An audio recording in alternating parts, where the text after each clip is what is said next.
Marnie, welcome. My name's Ian Campbell from Palliative Care Australia in Canberra on the lands of the Ngunnawal and Ngambri peoples. Welcome to Thursdays at 3, our regular series of conversations with people living and working at the end of life. Today, we go inside the Renal Supportive Care team, part of Canberra Health Service. The team and how they work is a great example of how the values and practices of palliative care can influence other health specialties. To take us there today is Maureen O'Brien, a clinical nurse consultant with the Renal Supportive Care team. Hello, Maureen. How are you going? Hello, Ian. I'm good, thank you. Welcome. Looking forward to our chat today. Maureen, the team that you're a part of was a finalist in the National Palliative Care Awards last year, and judges were really impressed and really wanted to highlight the collaboration between your team and specialist palliative care teams in the ACT and in neighbouring New South Wales. And we'll talk about that relationship and how it all works over the course of the next 20 minutes or so. But first, tell us about your patients. Who are the people you're working with every day?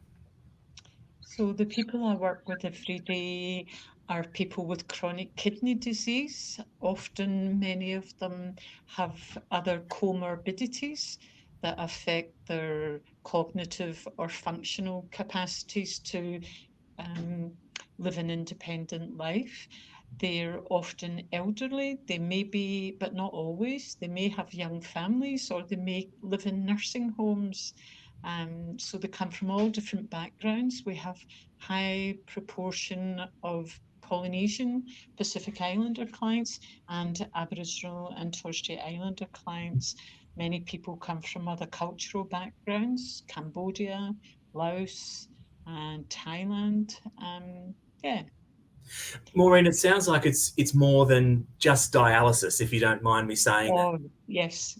Thank you for pointing that out. So lots of the people that we see may not be on dialysis, and that may be because they're not quite there.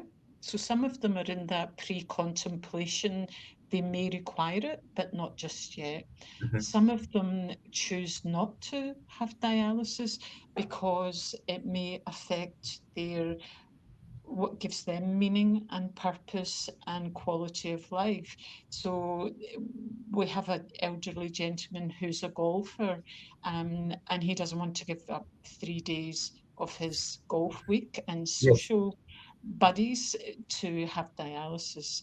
And as long as we know that that's an informed and shared decision making process, so for some people that treatment option wouldn't be appropriate given other comorbidities that they may have. And so some people, if they're not going to have that option of dialysis, what we call that is conservative management.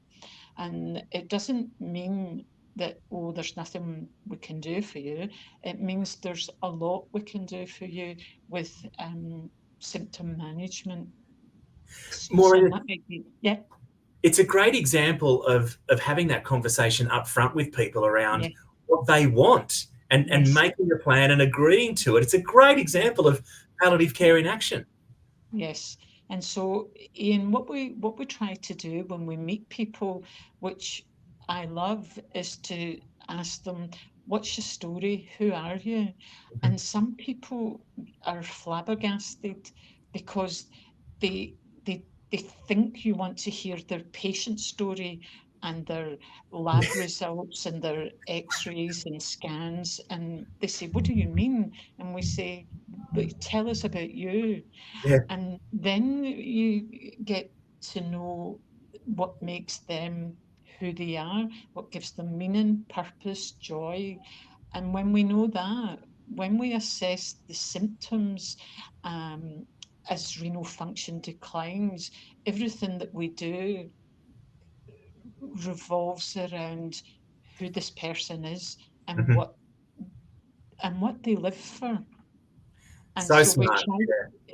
try, Yeah. to, and that obviously includes their carers and family. So we want them involved too, because, and we offer support for the carer in whatever way that is required, because sometimes the carer has their own health issues. And while people say, I'm staying at home forever, nobody's coming in here, or then we try and talk about, planning for the future and what might that look like. And most people don't want to go there, but it's difficult. But if I have a little strategy, um, which I learned through personal experience, and we can talk about that if you like, with caring Yeah, for my please. dad. Yeah. Yeah, but the strategy is just 2 steps ahead. So if I was to show you the road to a very difficult place, it sort of reminds me going hill walking with my dad. We'd sort of go, "Are we there yet? We're there yet?" And he'd go, "Oh, just round this corner." So it's that kind of, "Oh, well, I Yes. can get to the corner part." So Yeah. I kind of see our job as to 2 steps ahead, right here and now. A couple of things that I think would be helpful are, doing your advanced care plan and maybe thinking about registering for my aged care, and just leave it at that. And Yeah. then as we get closer, then we might talk about the next 2 steps, Yeah. so that you're always ahead of the game and not a crisis situation, Yeah. which and we are quite frank with people saying, and older people will say, "I don't need anything now, but when I do, I'll let you know." And I say, "But when you do, there's a big wait, and you might not be able to get it just when you want." Mm. Yeah. So Oh, it's such a great example, Maureen. How many other renal teams are doing this, or are you guys special? Oh, I don't think we're special. We're the only team in Canberra. So there's Dr. Alice Kennard, who's a renal supportive care nephrologist, kidney doctor, and me, and that are kind of paid positions. And then there's all the allied health and non-government people that wrap around all of that. But we have colleagues all around Australia. There's a special interest group in the Renal Society of Australia, and there's nurses like me in Western Sydney and all over the country, and Where doctors. where did I guess the idea come from to really take on the values and practices of palliative care and embed them in your renal service? How did that start? Where did that come from? It started before me, Ian. So I think a few years ago, I've only been in the role 2 years, but probably about maybe 5 or 6 years ago, they advertised the position, which I saw and thought that'd be great. But I knew somebody else who was applying and thought, no, it's not the right time. Um, and I think what it was about was, like a lot of chronic diseases, heart failure, emphysema, sort of respiratory, people get very focused on the treatment. And yes, there's symptom management, but then I think traditionally there's been a line that's reached, and it's then they say, "Oh, now you're palliative." And it's not the person that's palliative, it's the approach that's palliative. Yes. And I think there was a desire to have that within renal services, but the work's been going on for a long time. So I How think do, renal's probably quite special in Mhm. that they're trying to embed that palliative approach Absolutely. within what they do. Mm, It is very special. Um, mm. where or I guess central to what I know of your service, Maureen, and how you work is the idea of a needs round, Oh which yeah. again is another idea that comes from palliative care. Can you explain a needs round and how it works for you guys? Yeah, yeah. So the needs rounds were originally developed by colleagues in specialist palliative care and aged care. I think it was developed here in Canberra. And Yes. I spent a bit of time with them, and the idea was they originally they would go into nursing homes and try to work with the teams in the residential aged care facilities to get a sense of who do we need to see and how can we work with the local teams. And I thought for us in Renal, it would be a great idea to cover a lot of ground, maximising the use of our time. So I thought this might be an efficient and equitable and sustainable way to uh, for our service. So we adapted the tools, and then we have a multidisciplinary team, and that includes Dr. Alice Kennard, me. We have a renal social worker, and we're very fortunate to have access to a psychiatry registrar. They're quite rare, and we have the 4 dialysis units. 3 are in Canberra and 1 is in Queanbeyan in New South Wales. All of those units are invited to identify up to 6 patients that they would like to present for discussion. So the patient doesn't come, relatives don't come, but it's a troubleshooting kind of meeting. 6 patients, and the ones that are targeted are those at high risk of approaching end of life without a plan in place, Mhm. or those with high symptom burden. And so together we all troubleshoot, and the outcomes might be changes to medication, reduced dose or new medication, or referral to allied health or aged care, and strategies at home to try. All of the notes are typed up and shared. We've got this new digital health record that everybody can see. We Yep. share that with everybody, and the team who presented the patient, they're responsible in collaboration with us to assess the effectiveness of the interventions. And if there's no improvement, then we escalate, we'll get them into clinic. Yep. So when It we sounds like first, a great way of breaking down those silos that can exist in any sort of definitely, big bureaucracy and putting a framework in yeah. place that pulls everyone together. Yeah, and Yeah. so what gets really interesting is that the tools are all very precise, and I wrote it out and do this assessment and do that, and actually what I just encourage now is for people to bring patients that they're worried about, and Mhm. so that throws all the tools and languages out, and then people just work with this sense of something's not right. And that when they bring the patients to discussion and we get a plan, it helps boost confidence and Yeah. competence, and then that capacity grows. So we get things like patients who they've had enough, they want to withdraw from dialysis. But it may be that they don't necessarily want to die. It may be they don't want to live with severe pain, and we've had that. So if we manage the pain, the desire to die or stop dialysis Mhm. goes. We've had referrals for people who've been dialysing for quite some time, and the nurses notice a change and they'll say they're just grumpy. And so, but they know there's something, Yes, yeah. and that And that's the that prompt. The grumpiness is the prompt to stop and do a needs round. Yeah. Yeah. So when we set, this is our second year. In the first year, we had them weekly, but it's been quite successful in capacity building, and so in the second year, we've moved to monthly. And what Yeah. it did was it freed up time for people who we needed to see in the clinic. So it was judicious and good use of our time. Mm.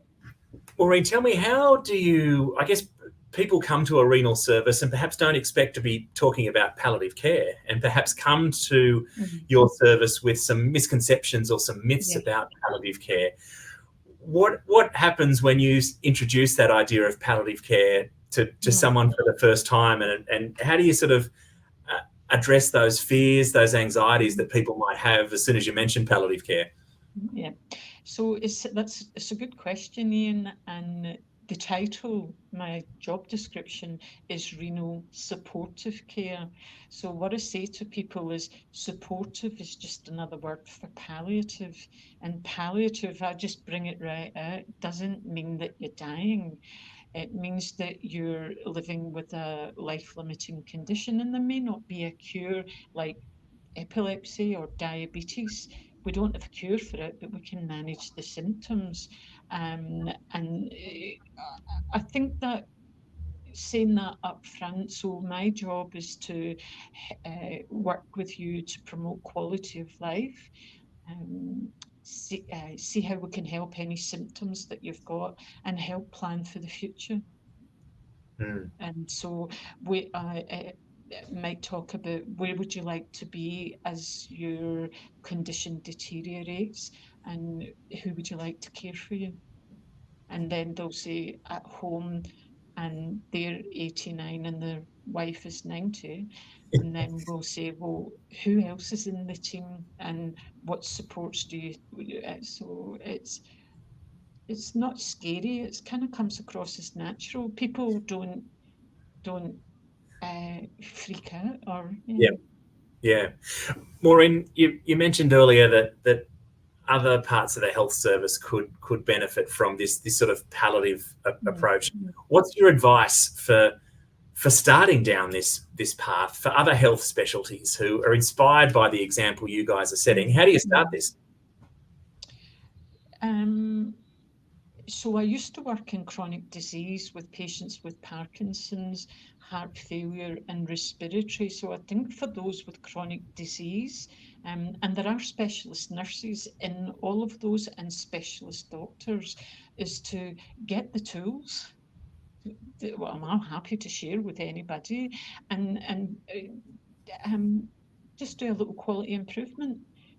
Under the guise of it will save you time and energy, but also you have to find people who are willing to step into the ring with you. So we've got allied health people. Know your population that you're dealing with, know the services that are available to you, know why you want to do this, and that's to make the best use of the time that you have for the people who need it the most. And sometimes that's better than standing in a classroom educating to build people's confidence. Yep. And feel that they can reach out. So I don't think it's as hard as what people think, and possibly needs around people maybe think, oh, that's, I don't know of that because that I don't know about palliative care, or if I've heard of it, I think, oh, that's for aged care. So it's just about taking concepts and think, could this work?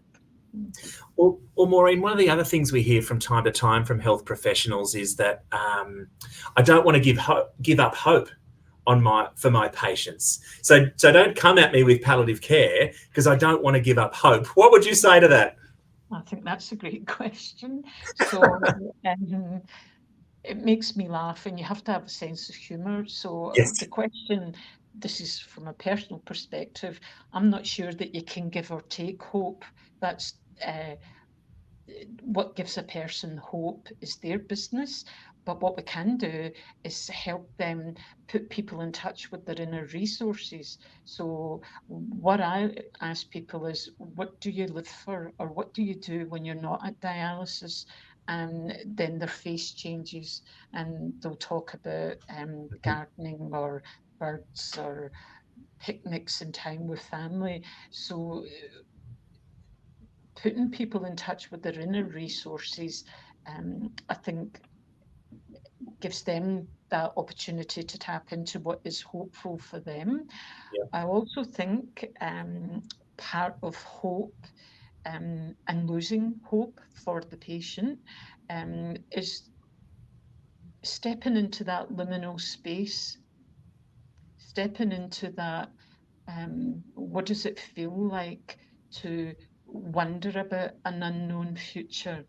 And when they're in that unknown, uncertain place, if we don't interrupt that and let people be with the suffering and that dark feeling that we all get in life, they Mm. can emerge supported from that with new resources and new meaning, and move forward to transition to the next part of their disease. So that's the patients. As far as clinicians, there are many of them who think that booking appointments for 3 months' time when the patient looks as though they've maybe only got a couple of weeks, I think that's more about the clinician's feelings rather than the pain that they're worried about Yeah. creating in a patient. Having said that, there are some cultures who don't want to talk about death and dying in the future, and we would respect that too, but not